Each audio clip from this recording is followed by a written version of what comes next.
Welcome back. हम बात कर रहे हैं चैंपियंस ट्रॉफी के हवाले से पाकिस्तान की तैयारियों पर। उससे पहले ट्राई सीरीज जहां पर पाकिस्तान पहले ही मैच में पहले ही इम्तिहान में नाकाम हुआ है और न्यूजीलैंड ने पाकिस्तान को शिकस्त दी है। हमारे साथ मौजूद है साबिक टेस्ट क्रिकेटर अताउर रहमान साहब। अताउर रहमान साहब, जब हम बात करते हैं स्क्वाड की, आप भी बात कर रहे हैं, साबिक टेस्ट क्रिकेटर हैं, वसीम अकरम बात करते हैं, दीगर क्रिकेटर्स बात करते हैं, बहुत सारे सवालात उठाए गए स्क्वाड पर।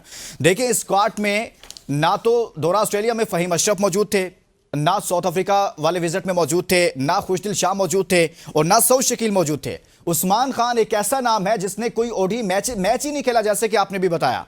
अब ऐसे लोगों को टीम में शामिल कर लिया गया है। आप नहीं समझते कि 11 तारीख से पहले सिलेक्शन कमेटी को चाहिए कि इसमें कुछ तब्दीलियां करे? न्यूजीलैंड के साथ मैच में एक्सपोज होगी आपकी जो सिलेक्शन कमेटी भी और उसकी सिलेक्ट करदा स्क्वाड भी। बिल्कुल ऐसे ही है जो आपने अली निशानदेही की है, बिल्कुल सही की है, क्योंकि ये टीम ठीक है ही नहीं है। इस टीम में ना आपके पास दुनिया पागल है, दूसरी टीम में लोग पागल हैं जिन्होंने 3-3 4-4 स्पिनर रखे हैं। ठीक है, आपकी तो फास्ट बॉलिंग पहले ही से जवाब दे चुकी है, क्योंकि आपके जो फास्ट बॉलर है, आप देख ले, आपके main 2 fast bowler Naseem Shah और नसीम शाह देख ले। ठीक है, और आपका स्पिनर खुशदिल शाह को तो 220 रन इन्होंने दिए हैं 30 ओवरों में, 29 ओवरों में। तो जब आपके मेन बॉलर इतने रन देंगे तो फिर कहां जाएगी टीम? ठीक है, तो ये इनको खिलाना चाहिए था साजिद अली को, नुमान को, क्योंकि उन्होंने इनको मैच जितवाए हैं जी। ठीक है, सब लोग, सारी टीमों ने 2-2 3-3 स्पिनर रखे, इंडिया ने 4 रखे हैं। ठीक है, तो आपकी तो फास्ट बॉलिंग पहले से ही खत्म हो चुकी है, क्योंकि आप टेस्ट मैचेस में आप देख। जी जी जी अताउर रहमान साहब, आपको सुनने में थोड़ा मसला आ रहा है। मैं बात कर रहा था कि बाकी टीमों ने, जैसे आप भी कह रहे थे कि 2-2 नहीं बल्कि 4-4 स्पिनर्स रखे हैं, खुद आपने भी कहा कि भारत के पास 4 हैं। तो मुझे समझ नहीं आता कि सिलेक्शन कमेटी किस दिमाग से काम कर रही है कि पाकिस्तान जो मेजबान है वहां पर उसने एक स्पिनर रखा हुआ है, जो मेहमान आ रहे हैं वो 4-4 स्पिनर्स के साथ आ रहे हैं। ये लॉजिक समझ में नहीं आ रही सर। सारे इसलिए अली भाई कि इन्होंने, इनकी सिलेक्शन ठीक नहीं है। इनके सिलेक्शन में कौन, कभी आपने सोचा है, कभी देखा दुनिया की किसी सिलेक्शन कमेटी में कि इतने मेंबर हो और अंपायर भी आपके सिलेक्शन कमेटी का हिस्सा हो? तो ये ब्लंडर नहीं तो और क्या है? इनको तो खुद पता नहीं है, 100 टेस्ट मैच खेले हुए हैं। तो अगर ये इस तरह की टीम सिलेक्ट करेंगे तो फिर इनकी क्रिकेट एबिलिटी को पर क्वेश्चन मार्क आते हैं, और ये बोलते भी नहीं है। भाई ये लड़के जो 6-7 महीने से 2.5 साल से नहीं खेला फहीम अशरफ, ठीक है, 2023 में खेला था लास्ट मैच सितंबर में। ठीक है, तो ये कहां से आ गए? 2.5 साल। यही गलती आपने लास्ट टाइम की थी, यही गलती आप इधर कर रहे। बिल्कुल ठीक कह रहे हैं आपके, कम से कम 2 स्पिनर्स तो होने चाहिए अताउर रहमान साहब, लेकिन ये मामला अपनी जगह पर है। एक और बड़ा ब्लंडर जिस पर सवाल उठ रहे हैं वो ये है कि आपने पूरे स्क्वाड में, इतने बड़े टूर्नामेंट में, एक भी फखर जमान के साथ दूसरा आपने रेगुलर जो स्पेशलिस्ट ओपनर होता है वही नहीं रखा, और बाबर आजम से आप वहां पर ओपनिंग करवा रहे हैं। बाबर आजम की अपनी परफॉर्मेंस क्या है? बाबर आजम की सेंचुरी का कहत चल रहा है, मुसलसल 62 इनिंग्स ऐसी हो गई हैं कि किसी में उन्होंने सेंचुरी स्कोर नहीं की है। और देखें कि लास्ट जो उन्होंने सेंचुरी स्कोर की थी बाबर आजम साहब ने, जो हमारे किंग हैं, हम उन पर बात करते हैं तो बहुत सारे लोगों को बुरा लगता है। नेपाल के खिलाफ 30 अगस्त 2023 को एशिया कप में जो पाकिस्तान में नेपाल का मैच हुआ था, आई थिंक उसमें उन्होंने एक सेंचुरी स्कोर की थी। उनसे आप ओपनिंग करवा रहे हैं, रन उनसे होते नहीं हैं। क्या कर रही है सिलेक्शन कमेटी? अताउर रहमान साहब, किस तरह का ये कॉम्बिनेशन बनाया गया है? देखें अली, इस मुल्क में आप कहते हैं कि टैलेंट की कमी नहीं है, ठीक है, और हमने इतने कोचेज लगा दिए हैं, तो प्लेयर किधर है? ठीक है, तो भाई आपके इतने कोचेज अच्छे हैं, तो बाबर आजम 2.5 साल से उसने 100 नहीं किया, तो उससे 100 करवा देना।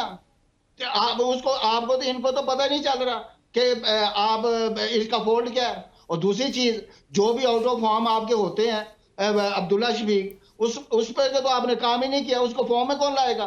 भाई ये कोचेज जो आपने सबसे बड़ा ब्लंडर किया, इनके पास ना ओपनर है, ठीक है, ना मिडल ऑर्डर है सही तरीके से, ना इनके पास स्पिनर है। ठीक है, ये तीनों शोबे आपके कमजोर हैं। ठीक है, और बैटिंग कोच आपका थ्रो डाउन है शाहिद असलम साहब, ठीक है, एजुकेशनल कोच है वो। अब और वो पाकिस्तान टीम का हेड कोच है, जहां उसने कभी कोचिंग की नहीं है। इनसे पूछे ना, ये ब्लंडर किसने किए? इन्होंने किया ना। मोहसिन नकवी साहब कहते हैं कि जनाब सिलेक्शन कमेटी जाने, सिलेक्शन कमेटी कहती है मोहसिन नकवी साहब से पूछे, वो हेड है ना, सिलेक्शन कमेटी का भी कोई हेड है, तो जाए किधर, किससे पूछे आप? ठीक है, तो मेरे ख्याल में जो बाबर आजम है जिसको हम किंग कहते हैं, तो भाई किंग इनका नाम रखा गया है, वो मुझे मैं कहना नहीं चाहता वो लफ्ज, वो ताश वाला किंग बन गया हमारा। देखें जी, क्लास जो होती है ना, ये जी कहते जी। हैं कि जी क्लास जो होती है वो परमानेंटली होती है, और जो फॉर्म होती है वो क्या कहते हैं, टेम्परेरी या होती है। आरजी होती है सर, आरजी होती है, ठीक है, उतार चढ़ाव होता है उसमें। ठीक है, तो मुझे तो लगता है इसकी क्लास भी टेम्पर हो गई है, और इसकी जो परफॉर्मेंस वो भी टेम्पर हो गई है। दोनों में ये जब किसी की डैमेज हो जाए ना दोनों चीजें, तो फिर वो रन नहीं करता। अब इसकी जो क्लास है वो 40 की हो गई है। ठीक है, ये इसकी क्लास है 100 तो इसके पास। और जो मुझे सोशल मीडिया पे मैं सुनता हूँ जी बाबर हमारा किंग है, ये आउट ऑफ फॉर्म है। भाई आउट ऑफ फॉर्म मैं आपको बता दूं, आउट ऑफ फॉर्म को कौन प्लेयर होते हैं? Out of form Rohit Sharma हुआ था, अभी वो देखें 3 महीने पहले आउट ऑफ फॉर्म सब कह रहे थे, तो मैं कहता था बड़ा प्लेयर है, जब आता है तो फिर 100 ही करता है, सो तो करता देखो है। उसने कल कर दिया ना। ये होती है आउट ऑफ फॉर्म। और बाबर जब बंदा आउट ऑफ फॉर्म का, ये भी आपको बता दूं कि जब आउट ऑफ फॉर्म होता है तो वो आते ही आउट हो जाता है, वो सेट होके आउट नहीं होता। बाबर सेट होकर आउट होता है, 35-40 रन करके आउट होता है। It's mean something wrong with his Ataur Rahman साहब, बाबर साहब के साथ तो जो मेंटल चल रहा है, आपने बड़ी जबरदस्त बात की है। यहां तो मुझे लग रहा है पूरे स्क्वाड के साथ बहुत कुछ चल रहा है। लगता है कि जैसे हमने ऑस्ट्रेलिया को one man show Saim Ayub के जरिए हराया और साउथ अफ्रीका को one man show Saim Ayub के जरिए हराया, अब लगता है कि पूरा स्क्वाड सिर्फ फखर जमान के गिर्द घूम रहा है, ऐसा ही है?